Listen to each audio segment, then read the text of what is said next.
25 जून 1983 भारतीय क्रिकेट के इतिहास का सबसे यादगार दिन। भारत ने डिफेंडिंग चैंपियंस वेस्ट इंडीज को बुरी तरह हराकर वर्ल्ड कप अपने नाम कर लिया। And that's out. Yes, it's all over this time.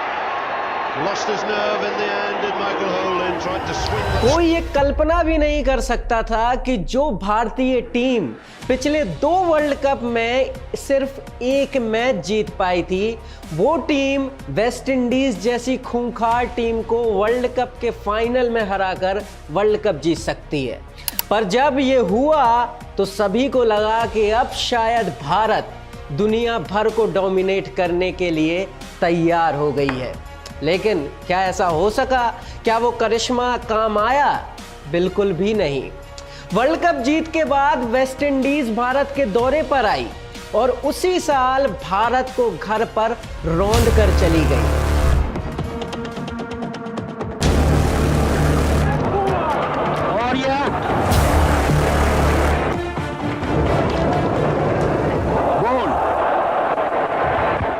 Bharat test series 3-0 से हारा और वनडे सीरीज में 5-0 की बड़ी हार सामने आई। इसके बाद इंग्लैंड भारत आई और फिर से वही कहानी लिखी गई। भारत फिर से टेस्ट और वनडे सीरीज एक तरफा तरीके से हार गया और अब दुनिया भर ने भारतीय टीम को कोसना चालू कर दिया। सभी कहने लगे कि भाई 1983 वर्ल्ड कप की जीत महज एक तुक्का थी और कुछ नहीं। वर्ल्ड चैंपियंस अब फिर से अंडरडॉग्स बन चुके थे और वापसी की राह बड़ी मुश्किल दिख रही थी। टीम का मनोबल चकनाचूर हो गया था और अब इंतजार था तो बस एक ही चीज का, एक मौके का। वो मौका जहां भारतीय टीम खुद को साबित कर पाए और मौका मिला 1985 की Benson and hedges world championship of cricket में, जिसे चैंपियन ऑफ चैंपियंस ट्रॉफी भी कहा जाता है। और आज इसी टूर्नामेंट की पूरी कहानी मैं आपके सामने रखूंगा, बताऊंगा कैसे भारत ने इतिहास रचा।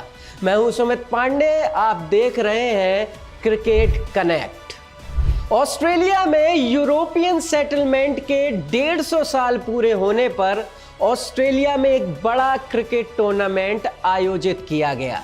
नाम क्या रखा गया? नाम था वर्ल्ड चैंपियनशिप ऑफ क्रिकेट। यह टूर्नामेंट शुरू होने से पहले ही काफी खास हो गया था, क्योंकि इस टूर्नामेंट में कई ऐसी चीजें हुई जो पहले कभी नहीं हुई थी। पहली बार टीम्स कलर्ड जर्सीज पहनकर खेलने वाली थी। इसके पहले आप उन्हें व्हाइट्स में ही देखते थे। साथ ही साथ मैचेस 60 ओवर के नहीं बल्कि 50 ओवर्स के कर दिए गए और लाल गेंद की जगह सफेद गेंद को इख्तियार किया गया। अब सफेद गेंद से वनडे टूर्नामेंट्स होने थे। टूर्नामेंट की 60 टीमों को 2 अलग अलग ग्रुप्स में बांटा गया और भारत के ग्रुप में आई पाकिस्तान, ऑस्ट्रेलिया और इंग्लैंड। ये कहना बिल्कुल भी गलत नहीं होगा भाइयों कि इंडियन टीम ना सिर्फ अपने ग्रुप की सबसे कमजोर टीम थी बल्कि उस पूरे वर्ल्ड कप की सबसे कमजोर टीमों में गिनी जा रही थी। खासकर कि जिस तरीके से भारत टूर्नामेंट के पहले अपने घर पर ही वेस्ट इंडीज और इंग्लैंड से पूरी तरीके से हारा था, उसने भारत को जीत के इक्वेशन से ही बाहर कर दिया था और अभी भी फेवरेट्स वेस्ट इंडीज ही थी। पर शायद भारत 1983 वर्ल्ड कप की तरह ही यहां भी उलटफेर करने को तैयार बैठी थी। 20 फरवरी 1985 मैदान मेलबर्न क्रिकेट ग्राउंड, भारत और पाकिस्तान के बीच एक बड़ा क्रिकेट मैच होने जा रहा था। मैदान खचाखच भरा था। पाकिस्तान उन दिनों भारत से कई बड़ी टीम मालूम होती थी और क्रिकेट एक्सपर्ट्स का साफ तौर पर यह कहना था कि मेलबर्न की उछाल वाली पिच पर भारतीय टीम पाकिस्तान के फास्ट बॉलर्स के सामने घुटने टेक देगी। पर हुआ क्या?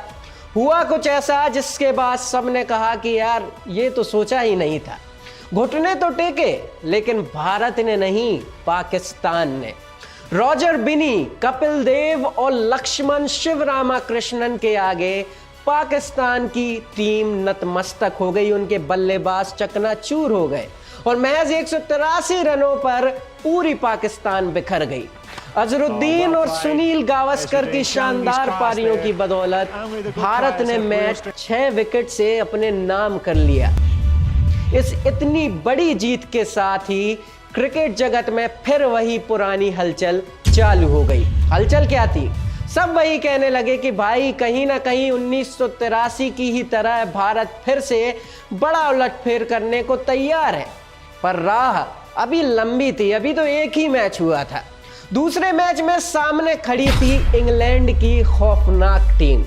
वो इंग्लैंड जो ये कह रही थी कि बेटा हम वही हैं जिसने तुम्हें तुम्हारे घर में घुसकर मारा था। पर ये 1984 वाली भारत थोड़ी ना थी।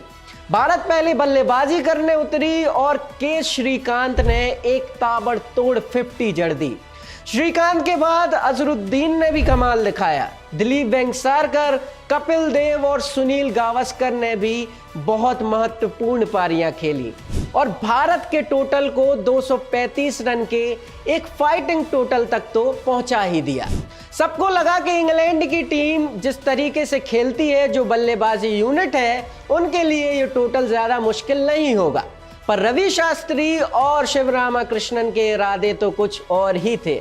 दोनों ने 3-3 विकेट लेकर इंग्लैंड की टीम को पस्त कर दिया और पूरी इंग्लैंड की टीम दोस्तों महज 149 रनों पर लुढ़क गई और भारत 86 रनों से इतना बड़ा मुकाबला जीत गया।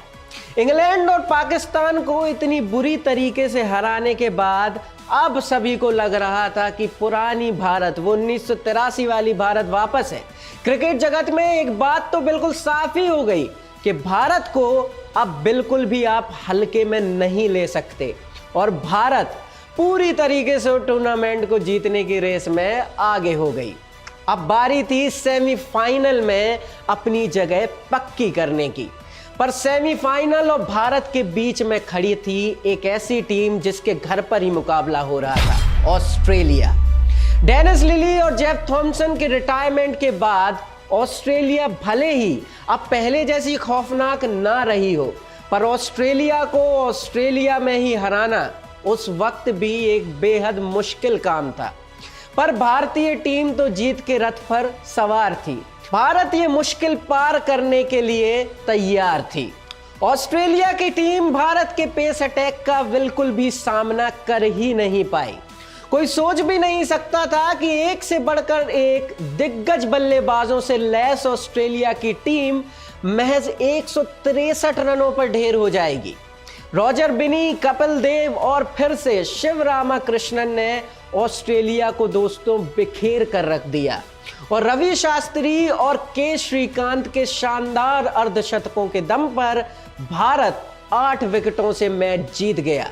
ऑस्ट्रेलिया को हरा दिया भारत ने और बिना एक भी मैच हारे भारत पहुंच गया सेमीफाइनल में।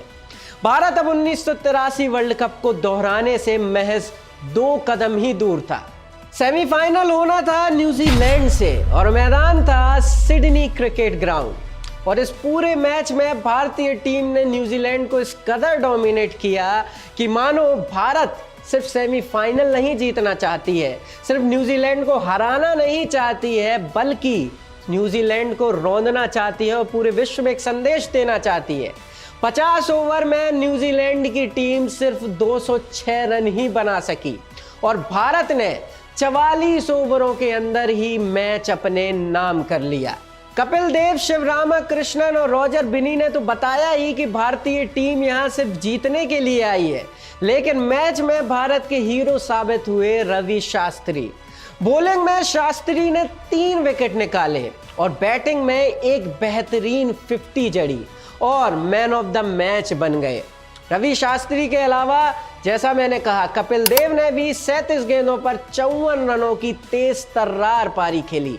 दिलीप वेंगसरकर ने भी नाबाद 63 रन बनाए और साथ ही मदन लाल ने भी 4 विकेट झटके। दूसरी तरफ पाकिस्तान ने भी बड़ा उलटफेर करके वेस्ट इंडीज को सेमीफाइनल में हराकर फाइनल में जगह बना ली। Malcolm Marsh is coming around. He doesn't get to it. Is it 6? Is it 4? Indecision. Pakistan के हीरो साबित हुए मुदस्सर नजर। उन्होंने पाकिस्तान के लिए 5 विकेट झटके अब दुनिया तैयार थी सबसे बड़ी राइवलरी का मुजाहरा देखने के लिए। सबसे बड़ी राइवलरी यानी भारत पाकिस्तान की राइवलरी। भारत और पाकिस्तान एक बार फिर से वर्ल्ड चैंपियनशिप ऑफ क्रिकेट के फाइनल में भिड़ने के लिए तैयार हो गए थे। यह टूर्नामेंट में दूसरी दफा था जब दोनों एक दूसरे के सामने थे। मेलबर्न का ग्राउंड खचाखच भरा हुआ था, एक सीट भी खाली नहीं थी और ऐसे में पाकिस्तान पहले बल्लेबाजी करने उतरी और भारत तो जिस मूड में लग रही थी उसके सामने पाकिस्तान थी ही क्या। जिस मूड में भारत ने पूरा टूर्नामेंट खेला था उसी मूड में फाइनल भी हुआ और वो मूड क्या था? वो मूड था द मूड ऑफ डिस्ट्रक्शन। कप्तान कपिल देव और लक्ष्मण शिवरामाकृष्णन ने 3-3 विकेट झटककर पाकिस्तान को 176 रनों के मामूली से स्कोर पर रोक दिया। जावेद मियांदाद और खुद कप्तान इमरान खान के अलावा पाकिस्तान का हर बल्लेबाज भारत के आगे घुटने टेक गया। अब बस इंतजार था तो एक ही चीज का, कब भारत की बल्लेबाजी आए और भारत के खाते में मैच जाए। पाकिस्तान के गेंदबाजों का उस दौर में एक अलग खौफ हुआ करता था, पर के श्रीकांत ने कहा खौफ वो क्या होता है। एक मुश्किल पिच पर श्रीकांत ने पाकिस्तान के गेंदबाजों की दोस्तों धज्जियां उड़ाकर रख दी और 77 गेंदों पर 66 रनों की मैच विनिंग पारी खेली। रवि शास्त्री ने भी 147 गेंदों का सामना किया और 63 रनों की फाइटिंग नॉक खेली और भारत ने महज 47 ओवरों के अंदर ही 8 विकेट से टूर्नामेंट अपने नाम कर लिया। भारत ने एक बार फिर से दोस्तों इतिहास रच दिया। 1983 वर्ल्ड कप के बाद लगातार दूसरी बार भारत ने एक वर्ल्ड टूर्नामेंट जीत लिया। ये वही भारत है जिसकी 1983 वर्ल्ड कप की जीत को क्रिटिक्स सिर्फ एक तुक्का बता रहे थे और वर्ल्ड चैंपियनशिप शुरू होने से पहले भी सारे क्रिकेट एक्सपर्ट्स कह रहे थे कि भाई भारत रिटन ऑफ है, भारत कुछ नहीं कर पाएगा इस टूर्नामेंट में। लेकिन भारत शायद सेटबैक के बाद कमबैक करना जानता था, ये हमारे खून में ही है, भारत की यही फितरत है। भारत का टूर्नामेंट में डोमिनेशन क्या था ये आप इस बात से समझिए कि टूर्नामेंट के सबसे ज्यादा रन बनाने वाला बल्लेबाज के श्रीकांत थे। सबसे ज्यादा विकेट लेने वाले गेंदबाज कौन थे? लक्ष्मण शिवरामाकृष्णन। और वर्ल्ड चैंपियनशिप ऑफ क्रिकेट के प्लेयर ऑफ द सीरीज कौन थे? रवि शास्त्री। तीनों ही भारत से थे। Player of the match series award में रवि शास्त्री को गोल्डन ऑडी मिली थी और वो कार आज भी आइकॉनिक है। रवि शास्त्री का उस कार में पूरी इंडियन टीम के साथ ग्राउंड के चक्कर लगाना हमेशा के लिए दोस्तों भारतीय क्रिकेट के इतिहास में एक आइकॉनिक मोमेंट, ये एक यादगार की तरह स्थापित हो गया है। इस जीत के बाद इंडियन क्रिकेट ने दोस्तों कभी मुड़कर नहीं देखा। हाँ, हमें आईसीसी ट्रॉफी जीतने के लिए उसके बाद भी कई सालों तक इंतजार करना पड़ा, पर इस जीत ने आखिरकार इस भरोसे की नींव तो रख ही दी जिसने ये कहा कि आने वाले सालों में भारतीय टीम हमेशा गिरकर उठ खड़े होने के लिए तैयार नजर आएगी। मैं सुमित पांडे आपसे विदा लेता हूं।